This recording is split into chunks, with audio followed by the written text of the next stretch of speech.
இப்போ ட்ரெண்டிங்ல காட்டன் சாரீ நிறைய ஸ்டிச்சிங்க்கு வருது. இருக்கிற கொஞ்சம் நெஞ்ச பார்டரை எல்லா பக்கமும் எங்கெங்கயா சுத்தி டிசைன் பண்ணாதான் பிளவுஸ் லுக்குமே நல்லா இருக்கு.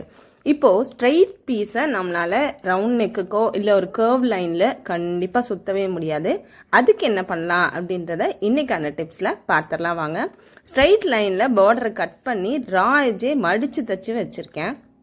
தச்சுட்டு ஒரு சைடு மட்டும் என்னோட கை விரல் கரெக்டாக இந்த விரலை பின்னாடி ஃபுட்டுக்கு பின்னாடி நல்லா அழுத்தி வச்சுட்டு இப்படி சுருங்குற மாதிரி ஒவ்வொரு தையல் போட்டு வரேன். கேதர் மாதிரி வர மாதிரி ஒவ்வொரு தையல் போட்டு வரேன். இப்படி தச்சிட்டே வந்தால் ஒரு சைடு கொஞ்சம் குட்டி ஆகிடும், ஒரு சைடு நல்லா பெருசாக இருக்கும்.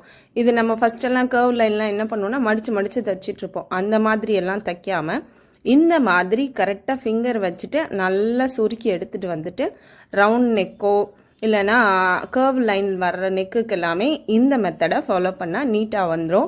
டைமண்ட் ஷேப் நெக்கோ பா நெக்குக்கோ இது சூட்டபிள் கிடையாது. ஸ்ட்ரைட் லைனை நம்ம அப்படியே வச்சு தச்சுக்கலாம் மடிச்சுட்டு. இது கர்வ் லைனுக்கு யூஸ் ஆகிறதுக்கான டிப்ஸ் தான் இது. ஃபுல்லாக இதே மாதிரி நம்ம தச்சுட்டு வந்துட்டு நல்ல ஒரு அயன் பண்ணிடணும். இது நான் தச்சுட்டு வந்ததே நீட்டாக தான் இருக்குது, ஆனாலுமே எனக்கு அயன் பண்ணால் தான் ஃபுல்ஃபில் ஆகும். ஸோ ஃபுல்லாக நல்லா ஸ்டீம் அயன் பண்ணிட்டோம் அப்படின்னா நம்ம அந்த ஒரு மாதிரி சுருக்கி சுருக்கி தச்சது எதுவுமே தெரியாது. பக்காவாக அயன் பண்ணி எங்கெங்கே உட்காரணுமோ அங்கங்கே இந்த பார்டரெல்லாம் போய் செட் ஆகிடும். உங்களுக்கும் இதே மெத்தடை ட்ரை பண்ணி பாருங்கள், உங்களுக்கும் நீட்டாக வரும்.